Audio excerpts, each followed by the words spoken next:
श्री शत्रुघ्न जी गौतम।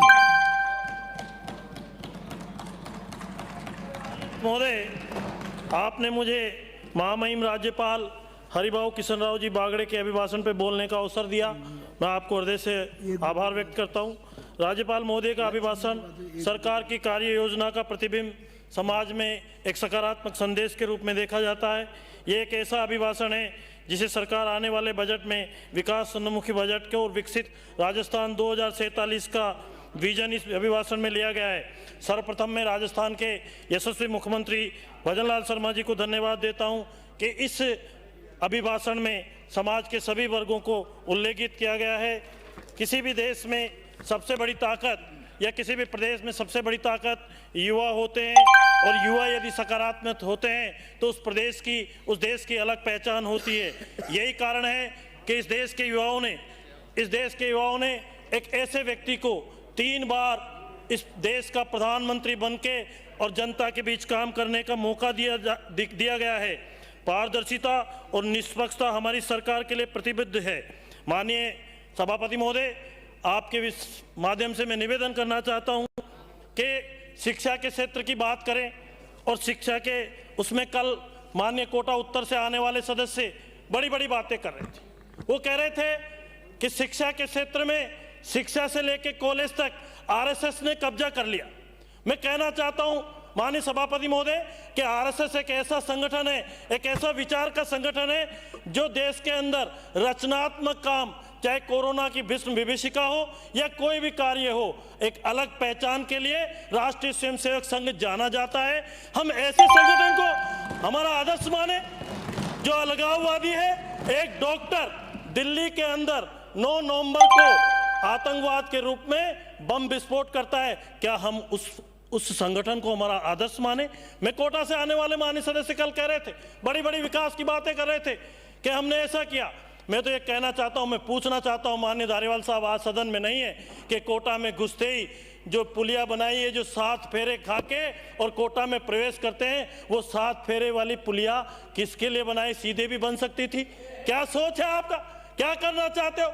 मैं निश्चित रूप से आप 3 बार राजस्थान प्रदेश के, जब 98 में आप सरकार बनी तो आप नगरीय विकास मंत्री बने, जब 8 में सरकार बनी आप नगरीय विकास मंत्री बने, जब 18 में सरकार बनी तो आप नगरीय विकास मंत्री बने। मैं कहना चाहता हूं, मैं धन्यवाद भी दूंगा कि कोटा का नक्शा बदला है, लेकिन ऐसे नहीं लोन लेके घी पिया है और कोटा का नक्शा बदला है। कोटा की जनता ने आपको राजस्थान की विधानसभा में भेजा है, लेकिन आप राजस्थान का नक्शा बनाने का रोड मैप तैयार करते तो राजस्थान की जनता को लगता कि ये भी बोलना चाहिए था कि जब रिंग रोड के ऊपर चाकसू में 22 लाख रुपए बीघा की जमीन आपने एक्वायर करी और रिंग रोड पे 35,000 रुपए गज की जमीन आपके कार्यकर्ताओं को आवंटित कर दी गई। जब मैंने विधानसभा में क्वेश्चन लगाया तो पता चलता है कि वो फाइलें गायब हो गई। मैं सरकार से निवेदन करना चाहता हूं, मैं राजस्थान के मुख्यमंत्री जी से कहना चाहता हूं कि उन सब आवंटनों को निरस्त करिए। 10,000 करोड़ का घोटाला जेडीए के माध्यम से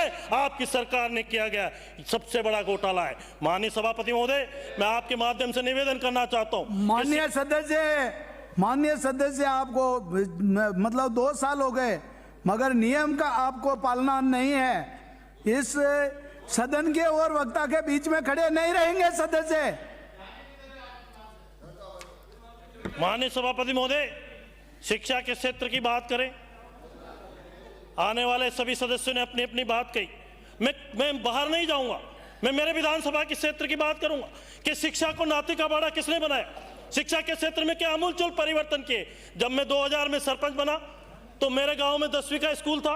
राजस्थान में यशस्वी वसुंधरा जी की सरकार थी, हम 10 बार आए और जब वसुंधरा जी ने हमको 10वीं से 12वीं की स्कूल की तो पूरे गांव के 3000 लोगों ने आके सरकार को और घनश्याम जी तिवारी और मुख्यमंत्री जी को स्वागत किया, अभिनंदन किया। जब 2013 में विधायक बनने का मौका मिला तो मेरे विधानसभा क्षेत्र में 51 ग्राम पंचायतें थी और 51 ग्राम पंचायतों में मात्र 19 सीनियर स्कूल थे। केकड़ी कस्बे में 2 सीनियर स्कूल थे, एक सीनियर स्कूल बॉयज, एक सीनियर स्कूल गर्ल्स। सरवार कस्बे में 2 स्कूल थे, एक सीनियर स्कूल बॉयज और एक गर्ल्स स्कूल।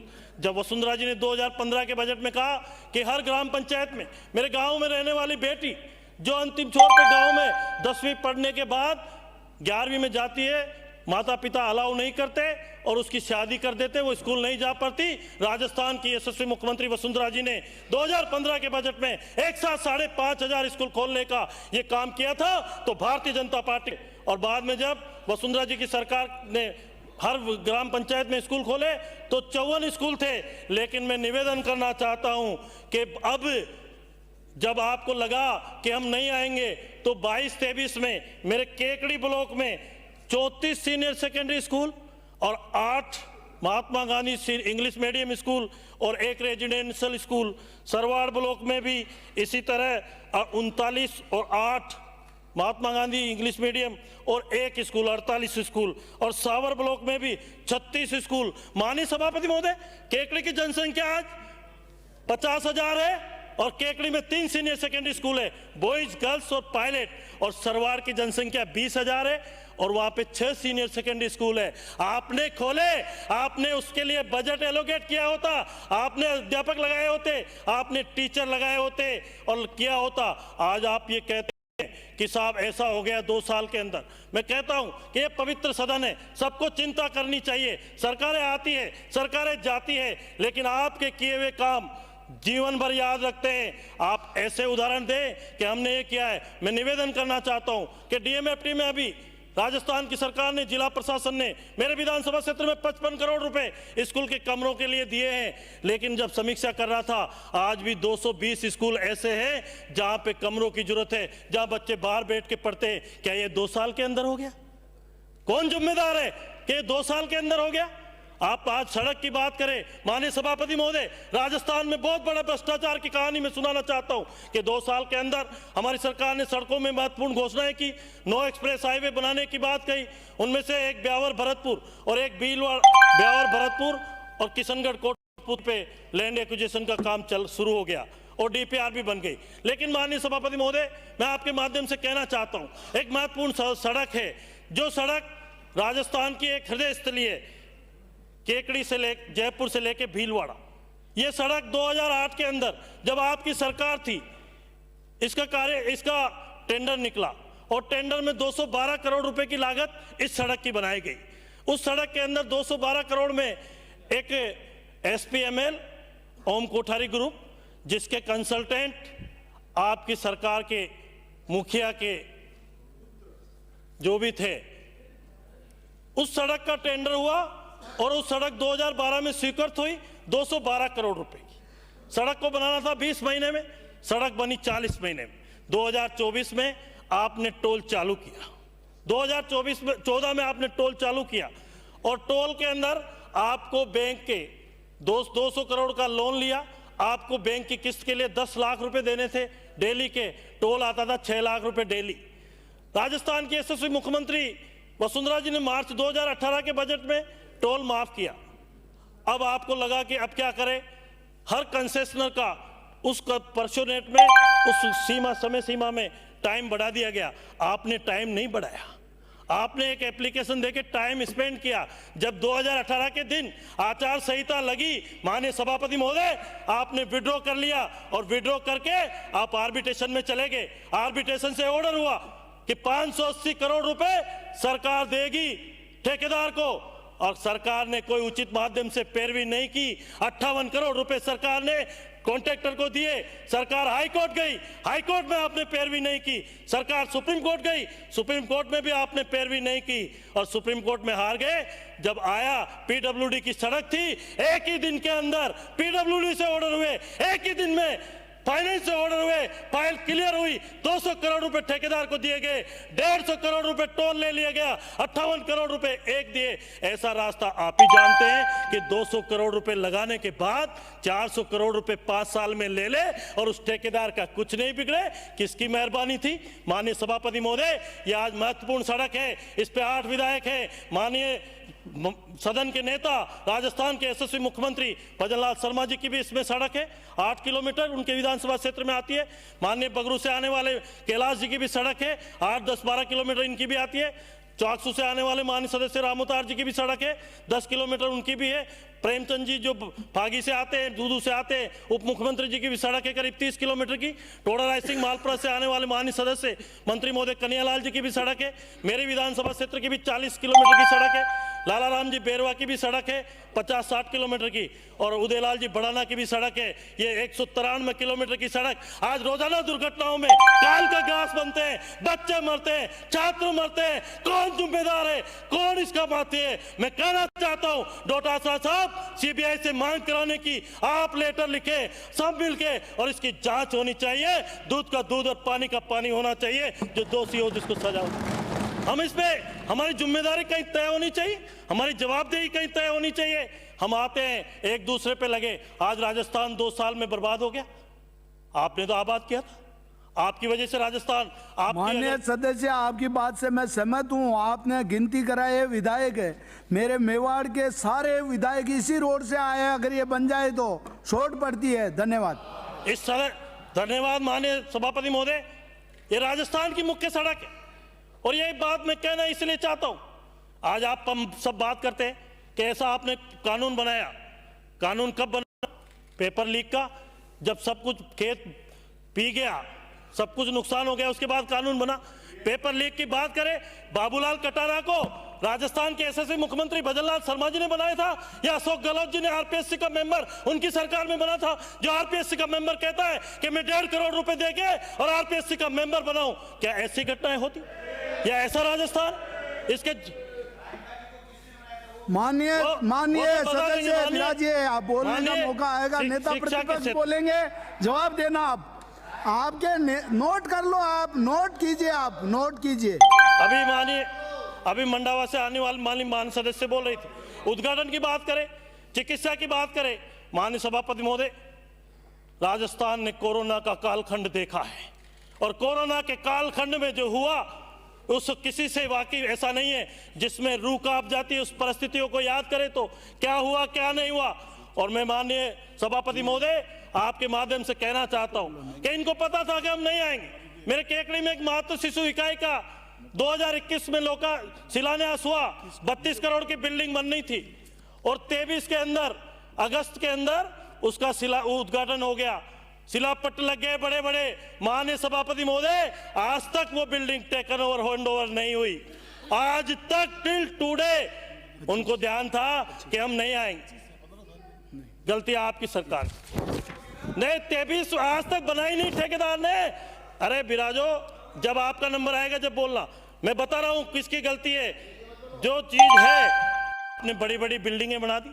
चिकित्सा मंत्री थे, आपने बड़ी बड़ी बिल्डिंग बना दी। सुपर स्पेशलिटी भी दे सकते थे, जिला चिकित्सालय बना दिया, बड़ी बड़ी बिल्डिंगें बना दी। माननीय सभापति महोदय, आपके पास न रोड मैप है, न विजन है, न सोच है। आज किसी भी क्षेत्र की बात करें, बीबीजी राम जी के लिए आपने बड़ा ये कहा कि नरेगा बंद हो गई, नरेगा ऐसा हो गया। मैं कहता हूं, नरेगा के अंदर एक ग्राम पंचायत में यदि 1000 की लेबर है तो कितना काम होता है, यह आत्मचिंतन करवा ले, यह अवलोकन करा ले। लेकिन राम के नाम से आपको चिढ़ है। आप लोग कहते हैं राम परिकल्पना है। आपने सुप्रीम कोर्ट में हलफनामा दिया कि राम तो परिकल्पना है, राम तो पैदा ही नहीं हुए। अरे राम के नाम से क्यों चिढ़ते हो? सुबह उठने से लेकर रात को सोने तक राम का नाम लिया जाता है। और निश्चित रूप से आज अपन योजनाओं की बात करें तो मैं माननीय सभापति महोदय, भामाशाह योजना वसुंधरा जी ने बनाई थी राजस्थान में चिकित्सा के क्षेत्र में। किसने बदलाव किया? आज माननीय कल बूंदी से आने वाले सदस्य कह रहे थे कि पेमेंट नहीं हो रहा, पेमेंट नहीं हो रहा। मैं माननीय सभापति महोदय, भामाशाह योजना के बहुत सारे अस्पतालों के पेमेंट किस तरह से किस लेवल पे हुए थे, ये राजस्थान की जनता और सब लोग डॉक्टर अस्पताल वाले भली बात जानते हैं कि 10% देने के बाद उनका भुगतान हुआ था कि नहीं हुआ था 18 से 23 के अंदर। योजनाओं का नाम बदे, आप करो तो प्यार, आप करो तो प्यार, हम करें तो जाने क्या। ऐसा नहीं, ये हमारी सबकी जिम्मेदारी है। हम सदन में हैं और हम सब जिम्मेदारी के पद पे हैं। 4-5 लाख लोगों का प्रतिनिधित्व करते हैं, तो कहीं न कहीं सोच के हमें करना पड़ेगा। आज आरपीएससी में और जो आपने सबने कहा, मैं तो यही कहूँगा आपके माध्यम से सरकार को कि निश्चित रूप से कि आपने जो कैलेंडर जारी किया है, 1 लाख से ज़्यादा भर्तियां करिए, और आने वाले साल में 1,54,000 भर्तियों का जो कैलेंडर आपने जारी किया है, राजस्थान के अंदर आज़ादी के बाद पहला ऐसा मुख्यमंत्री होगा जिस मुख्यमंत्री जी ने ये कैलेंडर जारी करके और राजस्थान के युवाओं के हित में, राजस्थान के युवाओं के हित में चाहे आज खेल के माध्यम से बात करें कि खेल के अंदर कितने मेरे गोली लेनी लोग टूर्नामेंटों में और इसके खेल के माध्यम से नौकरी करी। मैं राजस्थान की सरकार को और माननीय मदन दिलावर जी को धन्यवाद दूंगा कि मेरे केकड़ी में नेशनल टूर्नामेंट हुआ और नेशनल टूर्नामेंट खो खो का 14 वर्ष के छात्र छात्राओं का, और राजस्थान पूरे देश में छात्र और छात्राओं में प्रथम आया है। इसके लिए भी सरकार को बहुत बहुत धन्यवाद, बहुत बहुत बधाई। आज जिलों के गठन की बात करें माननीय सभापति महोदय, अरे जिले बनाने थे तो आप 19 में बनाते, आप 20 में बनाते, 21 में बनाते, 22 में बनाते। आपको लगा कि अब नहीं आएंगे हमारे नेता, कौन कौन से हारेंगे, कौन कौन से, उनको बुलाया गया, अरे केकड़ी से 2000 आदमी लेके आओ। क्यों लेके आए?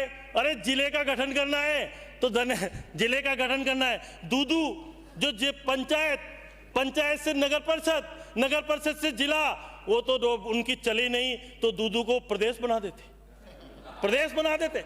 और माननीय सभापति महोदय, यदि इनके पूर्व मुख्यमंत्री, तत्कालीन मुख्यमंत्री जी को यह कहा जाता कि आप वापस रिपीट हो जाओगे, सरकार में आ जाओगे, 200 जिले बना दो, मैं कहता हूं 200 जिले ही बना देते। लेकिन जिले बनाने से आपने दूदू जिला बनाया, आपने मालपुरा के जिले की घोषणा की, आपने केकड़ी जिला बनाया, आपने सातपुरा जिला बनाया। अरे कई मापदंड तो होते, और जिला बनाया था तो उसमें बजट एलोकेट करते, पहले बजट में 300 करोड़ रुपए देते कि हम जिला कलेक्ट्री बना रहे हैं, ये पुलिस लाइन बना रहे हैं, जिला परिषद बना रहे हैं। 1.5 साल तक लोग परेशान हुए। जिलों का मुख्यमंत्री क्यों बनाया आपने? अरे आप बिराजो ना भाई दूधू से इतनी एलर्जी है। सम्मानीय है, माननीय सदस्य बिराजी। एक सेकंड डोटासरा साहब, एक सेकंड जवाब। कल आप बोले थे माननीय सदस्य, आप बोले किसी ने डिस्टर्ब किया। मैं आप बोलते किसी को नहीं टोकता, प्लीज हाथ जोड़ के निवेदन है कि आप नहीं टोक, आप अपनी बात नियम प्रक्रिया से दर्ज करवाने की हो गई। आपने पंचायत पुनर्गठन किया, पंचायत पुनर्गठन किया। पंचायत पुनर्गठन में जिस तरह की रेवड़ी आपने बांटी, सांबर के अंदर 40 वार्ड पे वार्ड बना दिया आपने। ग्राम पंचायतें 1000 की जनसंख्या पे ग्राम पंचायतें बना दी। मैं कह रहा हूं मेरे विधानसभा क्षेत्र में एक गांव है केबाड़िया, उसको दो पंचायत पार करके फिर पंचायत में जाना पड़ता है। मेरे विधानसभा क्षेत्र में एक बड़ला गांव है, जाटों का गांव है, लगा के ये वोट नहीं देंगे, 3 पंचायतें क्रॉस करके और वो गोयला पंचायत में जाते। हमारी सरकार में मुख्यमंत्री जी ने 2550 का जनसंख्या का नियम बनाया और राजस्थान के अंदर 85 से अधिक पंचायत समिति का गठन किया। 8 नई जिला परिषद, 9 जो जिले में बनी उनका गठन किया, 3000 से ज्यादा। मैं कहना चाहता हूं, मुझे दुख नहीं है, मेरे विधानसभा क्षेत्र में एक भी ग्राम पंचायत नहीं बनी, लेकिन पारदर्शिता से जो ग्राम पंचायतें बनाई है राजस्थान के यशस्वी मुख्यमंत्री को मैं धन्यवाद देना चाहता हूं। एक भी नहीं बनी, आप लोगों ने बिगाड़ी ऐसी दी, लेकिन फिर भी हमें दुख नहीं है, माननीय सभापति महोदय। नहीं, मेरी चिंता मत करो आप। माननीय सदस्य, आप आसन को संबोधित कीजिए। माननीय सभापति महोदय, मेट्रो की बात करें, आपने मेट्रो बनाई और मेट्रो जयपुर की जनता अच्छी तरह जानती। माननीय सभापति महोदय, आज जयपुर की सबसे बड़ी आवश्यकता है हम सबको, एक सेकंड मानिए, आप सबको चिंतन। माननीय सभापति महोदय, एक माननीय सदस्य अपनी बात कह रहा है और बार बार डिस्टर्ब किया जा रहा है। इधर से बोले हमने कोई डिस्टर्ब नहीं किया, और ये डिस्टर्ब करेंगे तो बाद में कोई नहीं बोल पाएगा। मैंने कह दिया माननीय मंत्री महोदय, मैंने इशारा कर दिया। ले रहे हैं ना माननीय सदस्य, आपने जो भी कहा, किसी ने कोई जवाब नहीं दिया आपको। राजस्थान के सीनियर हो आप, राजस्थान के, आपका भी नाम ले रहे हैं वो, राजस्थान के यशस्वी मुख्यमंत्री भजनलाल शर्मा जी की सोच है। अरे मैं सही हूं सर, आप ऐसे देखो, आप ही ऐसे महान हो जो प्रदेश अध्यक्ष भी रह लिए, अध्यक्ष के साथ मंत्री भी रह लिए, नहीं तो एक पद पे रहता है कांग्रेस में नेता। आप में तो बहुत गुण है, ये तो आपसे ज्यादा तो सीखना चाहिए। आप बहुत महान हो, आदर्श हो, राजस्थान आप सब इनके आदर्श हो, और भगवान करे अशोक जी से भी आगे निकल के आप जब भी मौका लगे आप मुख्यमंत्री बने। नहीं बने, आप बोलो। मैं माननीय सभापति महोदय, मेट्रो की बात करें कि राजस्थान में आपने मेट्रो का रूट क्या बनाया जो आवश्यकता। एक सेकंड हो भाई साहब, एक सेकंड आप बोलो, एक सेकंड मत बोलो। मेट्रो की बात करें, क्या मेट्रो के अंदर आपने कौन सा रूट बनाया? और जब मेट्रो बनाया तो जीको के पैसे भी आपने मेट्रो में डाल दिए, जेडीए के पैसे भी मेट्रो में डाल दिए। वो तो मान लो बनवाएंगे, सदस्य बनवाएंगे, माननीय सदस्य, वो तो बनेंगे। मंदिर तो बनना चाहिए, मंदिर से आपको आप एलर्जी है। आसन को मंदिर संबोधित से- कीजिए। मंदिर से आपको एलर्जी है। आप तो आपकी विचारधारा ही मस्जिद की है। आप मस्जिद बनाओ, आप मस्जिद बनाओ एमएलए फंड से। आपकी विचारधारा का मैं कुछ नहीं कर सकता। आपकी विचारधारा कैसी है? माननीय सभापति महोदय, आपकी विचारधारा का माननीय मैं कहना चाहता हूं, जब विधानसभा चालू और हमारे सदस्य बोले तो इनको हाजमे की गोली दे दी जाए कि विराजिए नहीं पा रहा है। माननीय आप सभापति आसन को महोदय, संबोधित कीजिए। आप तो माननीय सभापति महोदय, आज बिजली की बात करें, आज बिजली की बात करें, या जयपुर शहर की बात चल रही थी, मेट्रो की बात चल रही थी।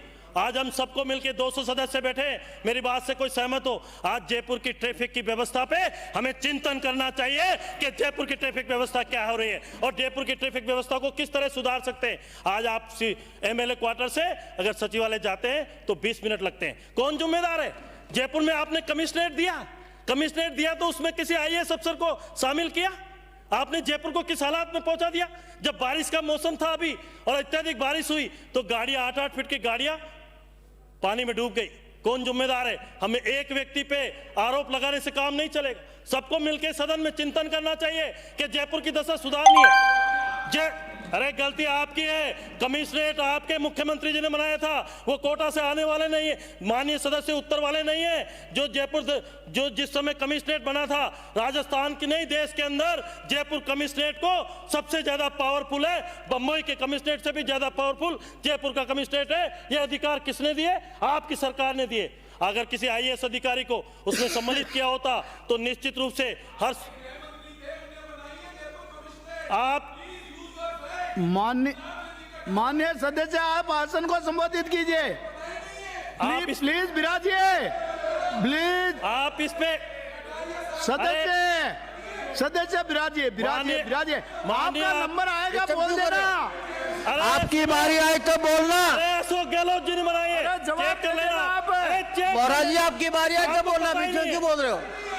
माननीय सभापति महोदय, ये क्या तरीका है? आपकी बारी आए तो बोलना। नहीं आया, फिर आपके रफीक भाई को नहीं बोलने देंगे हम। पाकिस्तान पे नहीं आया। राजनीति मुझे विरासत में नहीं मिली, राजनीति मुझे विरासत में नहीं मिली। सरपंच से चल के राजनीति में आया हूं और मैं कहना चाहता हूं, चर्चा करा लीजिए। माननीय गहलोत साहब और माननीय धारीवाल साहब गृह मंत्री थे जब कमिश्नरेट बनी है, नहीं तो मैं आप कहोगे जो मैं करूंगा। विराजे आप, माननीय सदस्य, माननीय उपनेता जी, पता ही नहीं है। उपनेता जी, चेक कर लेना, उपनेता जी, चेक आप उनको रोको, फिर बाद में गड़बड़ होगी। ये अनुशासन रखे। मुझे राजनीति विरासत में नहीं मिली, आंकड़े और तथ्य के आधार पे आता हूँ।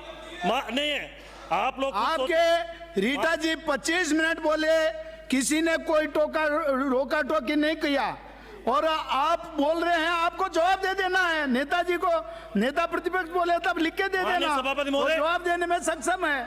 माननीय सदस्य बोलिए। गोपाल जी, माननीय सदस्य विराजिए। माननीय सदस्य विराजिए। रामचरितमानस में साफ लिखा हुआ है, जाके प्रभु दारुण दुख देई, वहां की मति पहले हर ले। तो इनकी बुद्धि तो चली गई, इनके पास है ही नहीं। मैं सभापति महोदय बिजली की बात करूं, राजस्थान बिजली बोर्ड हुआ करता था, का 5 कंपनियां किस सरकार में बनी और 5 कंपनियों के बाद घाटा क्या हुआ। और जब आपको लगा 23 में कि हम नहीं आएंगे, आपने कहा घरेलू कनेक्शन, किसान के कृषि कनेक्शन सारे एक साथ जारी कर दिए। क्या उसके लिए फंड दिया? क्या उसके लिए फंड अलॉट किया? क्या उसके लिए कार्य योजना बनाई? आपके पास ट्रांसफार्मर नहीं, बिजली के पोल नहीं, तार नहीं, और फिर आज सबके डिमांड जमा कर लिए। आज किसान रोते हुए बिलबिलाते हुए आता है कि मैंने डिमांड जमा कर दिया, 1 साल हो गया, मेरे को कनेक्शन नहीं है। क्या ये संभव है? माननीय सभापति महोदय, कहीं न कहीं जिम्मेदारी तो तय होनी चाहिए।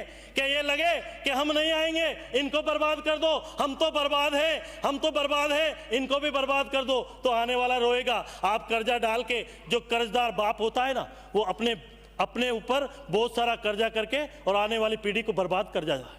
माननीय सभापति महोदय, मैं आपके माध्यम से कहना चाहता हूं, हम सब सामाजिक जीवन में जीते, हम सब पारिवारिक जीवन में जीते। घर में यदि बेटे की शादी होती है और वो बहू आती है तो 2 महीने साल भर में ये नहीं कहना चाहिए बहू अच्छी है बहू खराब है। वो बहू के 2 बेटे हो जाए और स्कूल जाने लग जाए, 8वीं में 5वीं में आ जाए ना, तब उसका आकलन करना चाहिए कि बहू अच्छी है कि खराब है। माननीय सभापति महोदय, सरकार के पहले दिन से आप कह रहे हो ऐसा कर दिया वैसा कर दिया। क्या आपने राम राज्य स्थापित कर दिया था? क्या आपने सोने की ईंटें लगा दी थी? आपने जयपुर को कहां पहुंचा दिया था? अगर ऐसा ही था तो आप इधर ही बैठते ना। आपके जादूगर साहब 98 में 156 सीट लेके आए माननीय सभापति महोदय, और जब 2003 आया तो 100 कम हो गए। 2008 में 93 आई, 2008 में 93 आई, और फिर 13 में 21 पे रह गए। 2018 के अंदर फिर 92 में 93 आई, और फिर आप 78 पे रह गए। कहां गया जादू? कहां गई वो सोशल वेलफेयर की स्कीमें? क्या परिस्थितियां थी? आप लोग आकलन करिए। 1998 के बाद आप 100 का आंकड़ा क्रॉस नहीं कर पाए। आज देश में आप आत्मचिंतन करिए कि लोकसभा में आप 100 का आंकड़ा क्रॉस नहीं कर पाए। आप आकलन करिए कि इतनी बड़ी राजनीतिक पार्टी थी, आपका क्या हर्ष हो गया? और फिर भी आप कहते हो ऐसा हो गया वैसा हो गया। अरे सकारात्मक रूप से जनता में जाके काम करिए और आत्मचिंतन करिए कि आपकी स्थिति क्यों हुई, आप जनता के काम क्यों नहीं कर पाए, क्या कमी रही। आज योजना बनाने की बात करते हैं, ट्रांसफर पोस्टिंग की बातें करते हैं। कैसे ट्रांसफर होते थे पिछली सरकार में? सब जानते थे। 2 विधायक जाके कलेक्टर एसपी बदलाया करते थे, नहीं धमकाया करते थे। तो निश्चित रूप से माननीय सभापति महोदय, जो विकास के लिए जो ये राज्यपाल का अभिभाषण है, निश्चित रूप से ये राजस्थान के विकास के लिए एक बहुत महत्वपूर्ण डॉक्यूमेंट है। इससे राजस्थान का विकास उन्मुखी बजट जो 11 तारीख को आने वाला है, निश्चित रूप से ये जो भ्रम है जो आप लोगों के साथ हुआ, मैं कह सकता हूं कि राजस्थान ये यशस्वी मुख्यमंत्री भजनलाल जी की सरकार 2028 में वापस बहुमत से आएगी और आप इधर बैठोगे, आप वापस इधर बैठोगे। आपकी सोच ये क्यों कि आप लोग अपने उप मुख्यमंत्री को कह सकते हो नकारा है, निकम्मा है, नालायक है, होटल में रहोगे, एक दूसरे पर आरोप प्रत्यारोप करोगे और जनता में जाकर माफी नहीं मांग सकते, जनता को बता नहीं सकते कि हमसे गलती हुई है, हमें माफ करो, हम आपके साथ आएंगे। आज निश्चित रूप से माननीय सभापति महोदय, जिस तरह के हालात विकसित इस राजस्थान में बने, उसके जिम्मेदार क्या ये 2 साल है? कहीं कहीं अरे बहुत है बोलने को, बहुत है, हमें पता है, आपके बारे में भी बोलने का पता है, बहुत सारी चीजें हैं माननीय सभापति महोदय। हाँ, अभिभाषण पे बोल रहे हैं, बोला है एक पूरा आप पे आप बोलना। माननीय सभापति महोदय, जो ये अभिभाषण है ये राजस्थान के विकसित राजस्थान के लिए एक महत्वपूर्ण दस्तावेज है और 11 तारीख को ऐतिहासिक बजट आने वाला है। और निश्चित रूप से मैं किस क्षेत्र की बात करूं, माननीय कोटा से आने वाले कह रहे थे कि वो बसें कहां गई, इलेक्ट्रिक बसें, पढ़ के आया करो। 500-300 बसों का रोडवेज ने टेंडर कर दिया, इलेक्ट्रिक बसों का 150 बसों का जेसीटीएल ने टेंडर कर दिया है और करीब 300 बसें प्रधानमंत्री, अरे हो गया, आपको पता ही नहीं है। राजस्थान के इतिहास में रोडवेज पहली बार प्रॉफिट में है और मैं मुख्यमंत्री जी को धन्यवाद दूंगा कि केकड़ी में उन्होंने डिपो बनाया है और 40-50 से ज्यादा शेड्यूल दिए। आप जानते हो नहीं, आप लोग, हम ऐसा नहीं कर सकते कि एक मंत्री, जिस मंत्री पे नकेल कसने के लिए पहले एसीडी से उसके 3 आदमी ट्रैप कराओ, फिर उसको डराओ धमकाओ कि नहीं तेरे को ले लेंगे लपेट में, तू आ जाएगा, तू इधर नहीं, इस ग्रुप को छोड़ और उस ग्रुप को ज्वाइन कर। ये राजस्थान के यशस्वी मुख्यमंत्री की सोच नहीं है, भजनलाल जी की सोच है सबका साथ, सबका विकास और विकास उन्मुखी राजस्थान बने। इसी शब्दों के साथ मैं मेरी बात समाप्त करता हूं। धन्यवाद।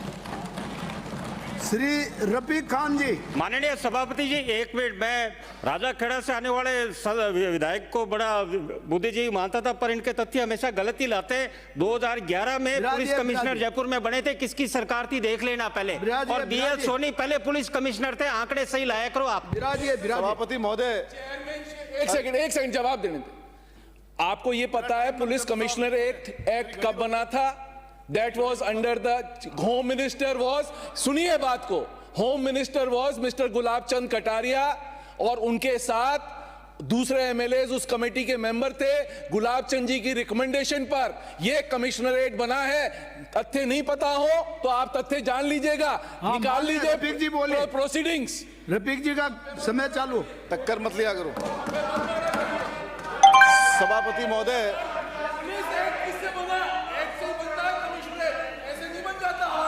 माने सदस्य विराजिए, मंत्री महोदय, अरे मंत्री महोदय विराजो, विराजिए।